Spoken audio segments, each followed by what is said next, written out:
ಓಂ ನಮೋ ಭಗವತೆ ವಾಸುದೇವಾಯ. ಭಾರತೀಯ ಸಂಸ್ಕೃತಿಯಲ್ಲಿ ತುಳಸಿ ಎಂದರೆ ಕೇವಲ ಒಂದು ಗಿಡವಲ್ಲ, ಅವಳು ಸಾಕ್ಷಾತ್ ವೃಂದಾದೇವಿ. ಅವಳು ಮಹಾಲಕ್ಷ್ಮಿಯ ಸ್ವರೂಪ. ಯಾವ ಮನೆಯ ಅಂಗಳದಲ್ಲಿ ತುಳಸಿ ಬೆಳೆದಿರುತ್ತಾರೆಯೋ ಆ ಮನೆಯಲ್ಲಿ ದಾರಿದ್ರ್ಯ ಎನ್ನುವುದು ಸುಡುವುದೇ ಇಲ್ಲ. ಅಲ್ಲಿ ಸಾಕ್ಷಾತ್ ವೈಕುಂಠವೇ ನೆಲೆಸಿರುತ್ತದೆ ಎಂದು ನಮ್ಮ ಶಾಸ್ತ್ರಗಳು ಹೇಳ್ತವೆ. ತುಳಸಿ ಗಿಡವು ನಿಮ್ಮ ಮನೆಯ ಆಧ್ಯಾತ್ಮಿಕ ಸ್ಥಿತಿಯ ಮಾನದಂಡ ಇದ್ದಂತೆ. ಆದರೆ ಇತ್ತೀಚಿನ ದಿನಗಳಲ್ಲಿ ಹಲವರ ಮನೆಯಲ್ಲಿ ಒಂದು ವಿಚಿತ್ರ ಸಮಸ್ಯೆ ಕಾಡ್ತಾ ಇದೆ. ಎಷ್ಟೇ ನೀರು ಹಾಕಿದ್ರೂ, ಎಷ್ಟೇ ಪ್ರೀತಿಯಿಂದ ನೋಡಿಕೊಂಡ್ರೂ ಮನೆಯಲ್ಲಿರುವಂತಹ ತುಳಸಿ ಗಿಡ ಪದೇ ಪದೇ ಒಣಗಿ ಹೋಗ್ತಾ ಇದೆ. ನೀವು ಹೊಸ ಗಿಡ ತಂದು ನೆಡುತ್ತೀರಿ, ಆದರೆ ಕೇವಲ ಕೆಲವೇ ದಿನಗಳಲ್ಲಿ ಅದು ಕೂಡ ಬಾಡಿ ಹೋಗುತ್ತೆ. ಎಲೆಗಳು ಕಪ್ಪಾಗುತ್ತವೆ ಅಥವಾ ಉದುರಿ ಹೋಗುತ್ತವೆ. ನೀವು ಅಂದುಕೊಳ್ಬಹುದು ಇದು ಹವಾಮಾನದ ಬದಲಾವಣೆ ಇರ್ಬೋದು ಅಂತ, ಅಥವಾ ಗಿಡಕ್ಕೆ ರೋಗ ಬಂದಿರ್ಬೋದು ಎಂದು. ಆದರೆ ಎಚ್ಚರ, ತುಳಸಿ ಗಿಡ ಪದೇ ಪದೇ ಒಣಗ್ತಾ ಇದೆ ಅಂದರೆ ಅದು ಕೇವಲ ಕೃಷಿಗೆ ಸಂಬಂಧಿಸಿದ ವಿಷಯವಲ್ಲ. ಅದು ನಿಮ್ಮ ಮನೆಗೆ ಎದುರಾಗ್ತಾ ಇರುವಂತಹ ಯಾವುದೋ ಒಂದು ಗಂಭೀರ ಸಮಸ್ಯೆಯ ಸಂಕೇತ, ಅಥವಾ ನಿಮ್ಮಿಂದ ತಿಳಿಯದೆ ಆಗ್ತಾ ಇರುವಂತಹ ಯಾವುದೋ ಒಂದು ಘೋರವಾದ ಅಪಚಾರದ ಫಲವಾಗಿರುತ್ತೆ. ವಿಡಿಯೋ ಪ್ರಾರಂಭಿಸುವ ಮುನ್ನ ಆ ತುಳಸಿ ಮಾತೆಗೆ ವಂದಿಸುತ್ತಾ ಕಮೆಂಟ್ ಬಾಕ್ಸ್ನಲ್ಲಿ ತಪ್ಪದೆ ಓಂ ಶ್ರೀ ಹರಿ ತುಳಸಿ ನಮಃ ಅಂತ ಕಮೆಂಟ್ ಮಾಡಿ ಬರೆಯಿರಿ. ಇದರಿಂದ ನಿಮ್ಮ ಮನೆಯ ಮೇಲೆ ತುಳಸಿ ಮಾತೆಯ ಅನುಗ್ರಹ ಸದಾ ಇರುತ್ತೆ. ಸ್ನೇಹಿತರೆ, ನಮ್ಮ ಋಷಿ ಮುನಿಗಳು ಕಾಡಿಗೆ ಹೋಗಿ ತಪಸ್ಸು ಮಾಡ್ತಿದ್ರೆ ಹೊರತು ಅರಮನೆಯಲ್ಲ. ಯಾಕೆ ಅಂದರೆ ಮರಗಳಿಗೆ ಮನುಷ್ಯನ ಆಲೋಚನೆಗಳನ್ನು ಶುದ್ಧೀಕರಿಸುವಂತಹ ಶಕ್ತಿ ಇದೆ. ನೀವು ಗಮನಿಸಿರಬಹುದು, ನೀವು ತುಂಬ ದುಃಖದಲ್ಲಿದ್ದಾಗ ಅಥವಾ ಒತ್ತಡದಲ್ಲಿದ್ದಾಗ ಒಂದು ದೊಡ್ಡ ಮರದ ಕೆಳಗೆ ಅಥವಾ ತೋಟದಲ್ಲಿ 5 ನಿಮಿಷ ಕುಳಿತರೆ ಮನಸ್ಸು ಶಾಂತವಾಗುತ್ತೆ. ಅದು ಹೇಗೆ ಸಾಧ್ಯ? ವಿಜ್ಞಾನ ಹೇಳುತ್ತೆ ಆಕ್ಸಿಜನ್ ಎಂದು, ಆದರೆ ಆಧ್ಯಾತ್ಮಿಕ ಹೇಳುತ್ತೆ ಅದು ಆ ಮರದ ಅನುಮೋದನೆ. ಅಂದರೆ ಒಂದು ಗಿಡವನ್ನು ಬೆಳೆಸೋದು ಎಂದರೆ ಮಕ್ಕಳನ್ನು ಸಾಕಿ ಸಲಹಿದಷ್ಟು ಪುಣ್ಯ. ಆದರೆ ಈ ಎಲ್ಲ ಗಿಡಗಳ ರಾಣಿ ಆ ತುಳಸಿ ಮಾತಿಗಿರುವ ವಿಶೇಷ ಶಕ್ತಿ ಏನು? ಬನ್ನಿ ಅವಳ ಪ್ರೇಮಕಥೆಯ ಆಳಕ್ಕೆ ಇಳಿಯೋಣ. ಇದು ಕೇವಲ ಕಥೆಯಲ್ಲ, ಇದು ಭಕ್ತಿಯ ಪರಾಕಾಷ್ಠೆ. ಹಿಂದೆ ಬೃಂದ ಎಂಬ ಪರಮ ಪವಿತ್ರೆ ಇದ್ಲು.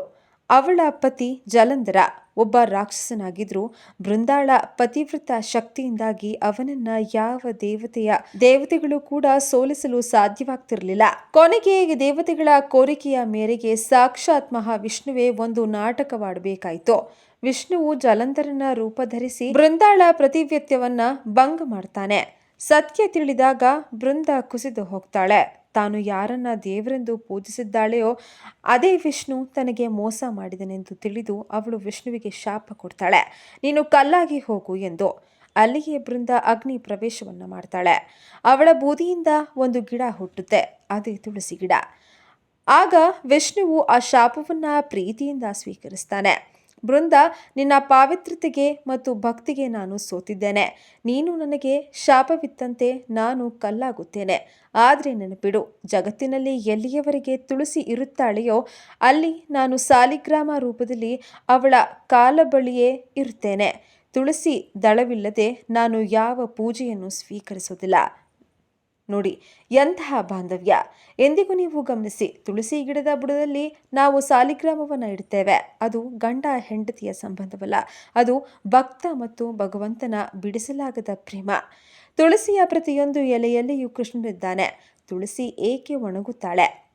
ಸ್ನೇಹಿತರೆ, ನಮ್ಮ ಹಿರಿಯರು ಹೇಳಿದಂತೆ ಒಂದು ಮಾತಿದೆ, ಮನೆಗೆ ಬರುವ ಕೆಟ್ಟ ದೃಷ್ಟಿ ಅಥವಾ ಗಂಡಾಂತರವನ್ನ ತುಳಸಿ ಮಾತೆ ತಾನು ತೆಗೆದುಕೊಂಡು ಮನೆಯ ಒಡತಿಯನ್ನ ಅಥವಾ ಒಡೆಯನನ್ನು ರಕ್ಷಿಸ್ತಾಳೆ ಎಂದು.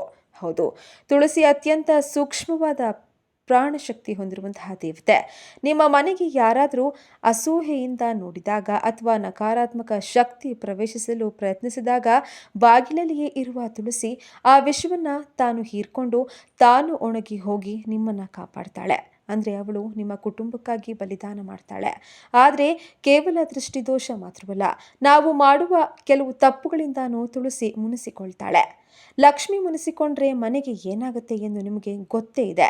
ಇಂದಿನ ವಿಡಿಯೋದಲ್ಲಿ ನಾವು 4 ಪ್ರಮುಖ ತಪ್ಪುಗಳನ್ನು ನೋಡಲಿದ್ದೇವೆ. ವಿಶೇಷವಾಗಿ ಈ ವಿಡಿಯೋದ ಕೊನೆಯಲ್ಲಿ ನಾನು ಹೇಳೋ 4ನೇ ತಪ್ಪು ಎಷ್ಟೊಂದು ಗಂಭೀರವಾದದ್ದು ಎಂದರೆ, ಆ ಒಂದು ತಪ್ಪನ್ನು ನೀವು ಮಾಡಿದರೆ ಸಾಕ್ಷಾತ್ ವಿಷ್ಣುವೇ ನಿಮ್ಮ ಮೇಲೆ ಕೋಪಗೊಳ್ತಾನೆ. ಅದು ಎಲೆ ಕೀಳುವ ವಿಚಾರದಲ್ಲಿ ನಾವು ಮಾಡುವ ತಪ್ಪು. ಅದು ಯಾವ ದಿನ ಯಾವ ಸಮಯ ಎಂಬುದನ್ನು ತಿಳಿಯದೆ ಹೋದ್ರೆ ನಿಮ್ಮ ಪೂಜೆ ವ್ಯರ್ಥ. ಆದ್ರಿಂದ ಈ ವಿಡಿಯೋವನ್ನು ನಿಮ್ಮ ಮನೆಯ ಏಳಿಗೆಗಾಗಿ ಕೊನೆಯವರೆಗೂ ನೋಡಿ. ನಾವು ಮಾಡ್ತಾ ಇರೋ 4 ಮಹಾ ತಪ್ಪುಗಳು. ಒಂದನೇ ತಪ್ಪು, ನೀರಿನ ನಿರ್ವಹಣೆಯಲ್ಲಿ ಅಸಡ್ಡೆ. ಮೊದಲನೇ ತಪ್ಪು, ತುಳಸಿಗೆ ನೀರು ಹಾಕೋ ವಿಧಾನ. ತುಳಸಿ ಗಿಡಕ್ಕೆ ನೀರು ಹಾಕುವುದು ಕೂಡ ಒಂದು ಪೂಜೆ. ಆದರೆ ಅನೇಕರು ಏನು ಮಾಡ್ತಾರೆ, ಸ್ನಾನ ಮಾಡದೆ ಅಥವಾ ಎಂಜಲು ಕೈಯಲ್ಲಿ ನೀರು ಹಾಕ್ತಾರೆ. ಇನ್ನು ಕೆಲವರು ಭಾನುವಾರ ರಜೆ ಇದೆ ಎಂದು ಲೇಟಾಗಿ ಎದ್ದು ಮಧ್ಯಾಹ್ನ ನೀರು ಹಾಕ್ತಾರೆ. ಇನ್ನು ಕೆಲವರು ಅತಿಯಾದ ಪ್ರೀತಿಯಿಂದ ಪಾಟ್ ತುಂಬಿ ಹರಿಯುವಷ್ಟು ನೀರನ್ನು ಹಾಕ್ತಾರೆ. ನೆನಪಿಡಿ, ತುಳಸಿಯ ಬೇರುಗಳಲ್ಲಿ ಅತಿಯಾದ ತೇವಾಂಶವಿದ್ರೆ ವೈಜ್ಞಾನಿಕವಾಗಿ ಗಿಡ ಸಾಯುತ್ತೆ. ಆಧ್ಯಾತ್ಮಿಕವಾಗಿ ನೋಡೋದಾದ್ರೆ ನೀವು ದೇವತೆಗೆ ಅಭಿಷೇಕ ಮಾಡ್ತಾ ಇದ್ದೀರಾ ಎಂಬ ಪ್ರಜ್ಞೆ ಇರಬೇಕು. ಅತಿಯಾಗಿ ನೀರು ಹಾಕಿ ಕೊಳೆಸುವುದು ಅಥವಾ ನೀರೇ ಹಾಕದೆ ಒಣಗಿಸುವುದು ಇವೆರಡು ದೇವತೆಗೆ ಮಾಡುವಂತಹ ಅಪಚಾರ. ಮಣ್ಣು ಕಣ್ಣು ಒಣಗಿಸಿದಾಗ ಮಾತ್ರ ಶುದ್ಧ ಮನಸ್ಸಿನಿಂದ ಸ್ನಾನ ಮಾಡಿ ಓಂ ನಮೋ ಭಗವತೆ ವಾಸುದೇವಾಯ ಎನ್ನುತ್ತಾ ಹದವಾದ ನೀರು ಹಾಕಬೇಕು. ತಪ್ಪು 2, ಗಿಡ ಇಡುವ ದಿಕ್ಕು. ಎರಡನೇ ತಪ್ಪು, ತುಳಸಿ ಕಟ್ಟಿಯ ದಿಕ್ಕು. ವಾಸ್ತುಶಾಸ್ತ್ರದ ಪ್ರಕಾರ ಮತ್ತು ಪುರಾಣಗಳ ಪ್ರಕಾರ ತುಳಸಿ ಗಿಡವನ್ನು ಅಪ್ಪಿ ತಪ್ಪಿಯು ದಕ್ಷಿಣ ದಿಕ್ಕಿನಲ್ಲಿ ಇಡಬಾರ್ದು. ದಕ್ಷಿಣವು ಯಮನ ದಿಕ್ಕು, ಮೃತ್ಯುವಿನ ದಿಕ್ಕು. ಆ ದಿಕ್ಕಿನಲ್ಲಿ ತುಳಸಿಯನ್ನು ಇಟ್ಟರೆ ಅವಳು ಒಣಗುವುದಲ್ಲದೆ ಮನೆಯ ಯಜಮಾನನಿಗೆ ಅಥವಾ ಯಜಮಾನಿಗೆ ಆರ್ಥಿಕ ನಷ್ಟಗಳನ್ನು ತಂದುಕೊಡ್ತಾಳೆ. ತುಳಸಿಗೆ ಅತ್ಯಂತ ಶ್ರೇಷ್ಠವಾದ ದಿಕ್ಕು ಎಂದರೆ ಪೂರ್ವ ಅಥವಾ ಉತ್ತರ ಅಥವಾ ಈಶಾನ್ಯ. ಮತ್ತು ಮುಖ್ಯವಾಗಿ ತುಳಸಿಗೆ ಸೂರ್ಯನ ಬೆಳಕು ಬೇಕು. ನೀವು ಅಪಾರ್ಟ್ಮೆಂಟ್ಗಳಲ್ಲಿ ಇದ್ದು ಬಾಲ್ಕನಿಯಲ್ಲಿ ನೆರಳು ಇರುವ ಜಾಗದಲ್ಲಿ ಗಿಡ ಇಟ್ಟರೆ ಅಲ್ಲಿ ಪ್ರಾಣಶಕ್ತಿ ಇರೋದಿಲ್ಲ. ಎಲ್ಲಿ ಸೂರ್ಯನ ಕಿರಣಗಳು ಬೀಳುತ್ತದೆಯೋ ಅಲ್ಲಿ ಲಕ್ಷ್ಮಿ ಕಳೆಗಟ್ತಾಳೆ. ಆದರೆ ಸ್ನೇಹಿತರೆ, ನೀವು ಸರಿಯಾಗಿ ದಿಕ್ಕಿನಲ್ಲಿಟ್ಟು ಸರಿಯಾಗಿ ನೀರು ಹಾಕಿದ್ರೂ ತುಳಸಿ ಒಣಗಬಹುದು. ಯಾಕೆ ಗೊತ್ತಾ? ತುಳಸಿ ಕಟ್ಟೆಯ ಹತ್ತಿರ ನೀವು ಇಡುವ ಆ ಒಂದು ವಸ್ತುವೇ ಕಾರಣ. ಅದೇ 3ನೇ ತಪ್ಪು, ತುಳಸಿ ಕಟ್ಟೆಯ ಬಳಿ ಅಶುದ್ಧತೆ. ತುಳಸಿ ಗಿಡ ಪಕ್ಕದಲ್ಲಿ ನಾವು ಇಡುವ ವಸ್ತುಗಳು, ತುಳಸಿ ನೆಟ್ಟಿರುವ ಕುಂಡ ಅಥವಾ ಕಟ್ಟೆ ಎಂದರೆ ಅದು ಪುಟ್ಟ ದೇವಸ್ಥಾನವಿದ್ದಂತೆ. ನೀವು ದೇವರ ಕೋಣೆಯೊಳಗೆ ಚಪ್ಪಲಿ ಹಾಕೊಂಡು ಹೋಗ್ತೀರಾ, ಇಲ್ಲ ತಾನೆ? ಮತ್ತೆ ತುಳಸಿ ಗಿಡ ಪಕ್ಕದಲ್ಲೇ ಚಪ್ಪಲಿ ಸ್ಟ್ಯಾಂಡ್ ಯಾಕೆ ಇಡ್ತೀರಾ? ಅನೇಕರ ಮನೆಯಲ್ಲಿ ನೋಡಿದ್ದೇನೆ, ಜಾಗವಿಲ್ಲವೆಂದರೂ ತುಳಸಿ ಪಾಟ್ ಪಕ್ಕದಲ್ಲಿಯೇ ಕಸ ಗುಡಿಸೋ ಪೊರಕೆ ಮತ್ತು ಕಸದ ಬುಟ್ಟಿಯನ್ನು ಇಡುತ್ತಾರೆ. ಇದು ಮಹಾಪಾಪ. ಪೊರಕೆಯಲ್ಲಿ ರಾಹು ವಾಸ ಮಾಡ್ತಾನೆ, ಕಸದಲ್ಲಿ ದಾರಿದ್ರ್ಯವಿರುತ್ತೆ. ಸಾಕ್ಷಾತ್ ಮಹಾಲಕ್ಷ್ಮಿಯ ಪಕ್ಕದಲ್ಲಿ ರಾಹುವನ್ನು ತಂದು ಇಟ್ಟರೆ ಆ ತಾಯಿಯಲ್ಲಿ ಹೇಗೆ ನೆಲೆಸ್ತಾಳೆ? ಆ ನಕಾರಾತ್ಮಕ ಶಕ್ತಿಯನ್ನು ತಾಳಲಾರದೆ ಆ ಗಿಡ ತನ್ನ ಪ್ರಾಣ ಬಿಡುತ್ತೆ. ತುಳಸಿ ಸುತ್ತಮುತ್ತಲ ಜಾಗ ಸದಾ ಶುದ್ಧವಾಗಿರಬೇಕು. ತಪ್ಪು 4, ಎಲೆ ಕೀಳುವ ನಿಷೇಧಿತ ದಿನಗಳು. ಇದು ಎಲ್ಲಕ್ಕಿಂತ ಮುಖ್ಯವಾದದ್ದು. ತುಳಸಿ ದಳವನ್ನು ಕೀಳಲು ಶಾಸ್ತ್ರದಲ್ಲಿ ಕಟ್ಟುನಿಟ್ಟಾದ ನಿಯಮಗಳಿವೆ. ನಮಗೆ ಪೂಜೆಗೆ ಬೇಕು ಎಂದು ಯಾವಾಗ ಬೇಕಾದರೂ ಕೀಳುವಂತಿಲ್ಲ. ಶಾಸ್ತ್ರಗಳ ಪ್ರಕಾರ ಭಾನುವಾರ, ದ್ವಾದಶಿ, ಅಮಾವಾಸ್ಯೆ, ಹುಣ್ಣಿಮೆ, ಸಂಕ್ರಾಂತಿ ಮತ್ತು ಗ್ರಹಣದ ಸಮಯದಲ್ಲಿ ತುಳಸಿ ಎಲೆಗಳನ್ನು ಕೀಳಬಾರದು. ಭಾನುವಾರ ತುಳಸಿ ದೇವಿಯು ವಿಷ್ಣುವಿನ ಧ್ಯಾನದಲ್ಲಿರ್ತಾಳೆ. ಅಂದು ಎಲೆ ಕಿತ್ತರೆ ಅವಳ ತಪಸ್ಸಿಗೆ ಭಂಗ ಮಾಡಿದಂತೆ ಆಗುತ್ತೆ. ಅದೇ ರೀತಿ ಸೂರ್ಯಾಸ್ತದ ನಂತರ ಅಪ್ಪಿ ತಪ್ಪಿಯ ತುಳಸಿಯನ್ನು ಮುಟ್ಟಬಾರದು. ಸಂಜೆ ದೀಪ ಇಟ್ಟ ಮೇಲೆ ಗಿಡಕ್ಕೆ ನಮಸ್ಕಾರ ಮಾಡಬೇಕೇ ಹೊರತು ಸ್ಪರ್ಶಿಸಬಾರದು. ನೀವು ಭಾನುವಾರ ಅಥವಾ ಸಂಜೆ ಎಲೆ ಕೀಳ್ತಿದ್ರೆ ನೀವು ಎಷ್ಟೇ ಪೂಜೆ ಮಾಡಿದರೂ ಆ ಗಿಡ ಶಾಪಗ್ರಸ್ತವಾಗಿ ಒಣಗಿ ಹೋಗುತ್ತೆ. ಮತ್ತು ಎಲೆ ಕೀಳುವಾಗ ಉಗುರು ತಾಗಬಾರದು. ಕೇವಲ ಬೆರಳಿನ ತುದಿಯಿಂದ ಮೃದುವಾಗಿ ಕೀಳಬೇಕು. ಗಿಡಕ್ಕೆ ನೋವಾಗದಂತೆ ನೋಡಿಕೊಳ್ಳೋದು ಭಕ್ತನ ಲಕ್ಷಣ, ಪರಿಹಾರ ಮತ್ತು ಕ್ಷಮಾಪಣೆ. ಒಂದು ವೇಳೆ ಈಗಾಗಲೇ ನಿಮ್ಮ ಮನೆಯಲ್ಲಿ ತುಳಸಿ ಗಿಡ ಒಣಗಲಾರಂಭಿಸಿದರೆ ಏನನ್ನ ಮಾಡಬೇಕು? ಗಾಬರಿಯಾಗಬೇಡಿ. ಮೊದಲನೆಯದಾಗಿ ಒಣಗಿದ ಕೊಂಬೆಗಳನ್ನು ಜಾಗರೂಕತೆಯಿಂದ ಕತ್ತರಿಸಿ ತೆಗೆಯಿರಿ. ನಂತರ ಸ್ವಲ್ಪ ಹಸಿ ಹಾಲು ಮತ್ತು ನೀರಿನಲ್ಲಿ ಚಿಟಿಕೆ ಅರಿಶಿನ ಬೆರೆಸಿ ಅದನ್ನು ಗಿಡದ ಬುಡಕ್ಕೆ ಮತ್ತು ಎಲೆಗಳ ಮೇಲೆ ಸಿಂಪಡಿಸಿ.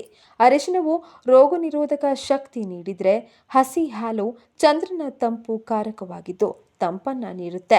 ಎಲ್ಲಕ್ಕಿಂತ ಮುಖ್ಯವಾಗಿ ಒಂದು ತುಪ್ಪದ ದೀಪವನ್ನು ಹಚ್ಚಿ ತುಳಸಿ ಕಟ್ಟೆಯ ಮುಂದೆ ಕುಳಿತು ಮನಸ್ಪೂರ್ವಕವಾಗಿ ಕ್ಷಮೆ ಕೇಳಿ, ಹೇ ತಾಯಿ, ತಿಳಿಯದೆ ಮಾಡಿದ ತಪ್ಪಿನಿಂದ ನೀನು ಬಾಡುತ್ತಿದ್ದೆ, ನನಗೆ ಅಪಚಾರವನ್ನ ಮನ್ನಿಸು, ಮತ್ತೆ ಕಳೆಗಟ್ಟಿ ನನ್ನ ಮನೆಯನ್ನು ಬೆಳಗು ಎಂದು ಪ್ರಾರ್ಥಿಸಿ. ನಿಮ್ಮ ಭಕ್ತಿ ನಿಜವಾದರೆ ಒಣಗಿದ ತುಳಸಿ ಪುನಃ ಚಿಗುರುಳಿಯುತ್ತೆ. ಸ್ನೇಹಿತರೆ, ತುಳಸಿ ಕೇವಲ ಗಿಡವಲ್ಲ, ಅವಳು ನಮ್ಮ ಮನೆಯ ಹಿರಿಯ ಜೀವ. ಅವಳನ್ನು ಚೆನ್ನಾಗಿ ನೋಡಿಕೊಂಡ್ರೆ ಅವಳು ನಿಮ್ಮನ್ನು ಮತ್ತು ನಿಮ್ಮ ಮುಂದಿನ 7 ತಲೆಮಾರುಗಳನ್ನು ಕಾಯ್ತಾಳೆ. ಇವತ್ತೇ ಹೋಗಿ ನಿಮ್ಮ ಮನೆಯ ತುಳಸಿ ಗಿಡದ ಪರಿಸ್ಥಿತಿಯನ್ನು ನೋಡಿ ಮೇಲೆ ಹೇಳಿದ ತಪ್ಪುಗಳನ್ನು ತಿಳಿದುಕೊಳ್ಳಿ. ಗಿಡಗಳು ಸ್ಥಾವರ ಜೀವಗಳು, ಅವುಗಳು ಓಡಾಡಲಾರವು, ಆದರೆ ಅವುಗಳಿಗೆ ದಿವ್ಯ ದೃಷ್ಟಿ ಇದೆ. ನಿಮ್ಮ ಮನೆಯಲ್ಲಿ ನೀವು ಜಗಳವಾಡಿದಾಗ ನಿಮ್ಮ ಮನೆಯ ಗಿಡಗಳು ಆ ನಕಾರಾತ್ಮಕ ಶಕ್ತಿಯನ್ನು ಹೀರ್ಕೊಂಡು ಬಾಡುತ್ತವೆ. ನೀವು ನಗುವಾಗ ಅವು ಅಳುತ್ತವೆ. ಆದರೆ ವಿಪರ್ಯಾಸ ನೋಡಿ, ನಮಗೆ ಉಸಿರು ನೀಡುವ ಆ ಗಿಡಗಳ ಜೊತೆ ನಮ್ಮ ಸಂಬಂಧ ಕಡಿದು ಹೋಗಿದೆ. ಇಂದು ನಾವು ಗಿಡಗಳನ್ನು ಕೇವಲ ಅಲಂಕಾರಿಕ ವಸ್ತು ಎಂದು ನೋಡ್ತೇವೆ. ಆದರೆ ಸ್ನೇಹಿತರೆ, ನಿಮಗೆ ಗೊತ್ತಾ, ನಿಮ್ಮ ಮನೆಯ ಅಂಗಳದಲ್ಲಿರುವ ಆ ತುಳಸಿ ಅಥವಾ ಕುಂಡದಲ್ಲಿರುವಂತಹ ಆ ಗುಲಾಬಿ ಗಿಡ ಕೇವಲ ಮಣ್ಣು ಮತ್ತು ಎಲೆಗಳಲ್ಲ. ಅವುಗಳಿಗೂ ಕಣ್ಣೀರು ಬರುತ್ತೆ, ಅವುಗಳಿಗೂ ನೋವಾಗುತ್ತೆ ಮತ್ತು ಅವುಗಳಿಗೂ ಪ್ರೀತಿಸುವ ಮನಸ್ಸಿದೆ. ಭಾರತದ ಶ್ರೇಷ್ಠ ವಿಜ್ಞಾನಿ ಜಗದೀಶ್ ಚಂದ್ರ ಬೋಸ್ ಅವರು ಜಗತ್ತಿಗೆ ಸಾಬೀತು ಮಾಡಿದ್ರು, ಗಿಡಗಳಿಗೂ ಜೀವವಿದೆ, ಭಾವನೆಗಳಿಗೆ ಎಂದು. ಆದರೆ ನಮ್ಮ ಸನಾತನ ಧರ್ಮವು ಇದನ್ನು ಸಾವಿರಾರು ವರ್ಷಗಳ ಹಿಂದೆಯೇ ಹೇಳಿತ್ತು. ಆ ತುಳಸಿ, ಆ ತ್ಯಾಗ, ಮರಗಳ ಆ ಮೌನ ಸೇವೆಗೆ ನಮಗೆ ಪಾಠವಾಗಿರಲಿದೆ. ಹಿಂದೆ ಒಂದು ಸಂಕಲ್ಪವನ್ನು ಮಾಡಿ ನಿಮ್ಮ ಮನೆಯಲ್ಲಿ ಬಾಲ್ಕನಿಯಲ್ಲಿ ಅಥವಾ ಟೆರೆಸ್ ಮೇಲೆ ಕನಿಷ್ಠ ಒಂದು ಗಿಡವನ್ನಾದರೂ ನಿಮ್ಮ ಸ್ವಂತ ಮಗುವಿನಂತೆ ಪ್ರೀತಿಸಿ ಬೆಳೆಸಿ. ಅದು ಬೆಳೆದಂತೆಯೇ ನಿಮ್ಮ ಕಷ್ಟಗಳು ಕರಗುತ್ತವೆ. ನಿಮ್ಮ ಮನೆಯಲ್ಲಿ ಪ್ರೀತಿ ಮತ್ತು ಆಕ್ಸಿಜನ್ ಎರಡು ತುಂಬಿ ತುಳುಕಲಿ. ಈ ಮಾಹಿತಿ ನಿಮಗೆ ಇಷ್ಟವಾಗಿದ್ರೆ ಲೈಕ್ ಮಾಡಿ. ಪ್ರತಿಯೊಬ್ಬ ಹಿಂದೂ ಬಾಂಧವರಿಗೂ ಈ ವಿಡಿಯೋವನ್ನು ಶೇರ್ ಮಾಡಿ. ನಮ್ಮ ಸಂಸ್ಕೃತಿಯನ್ನು ಉಳಿಸೋಣ.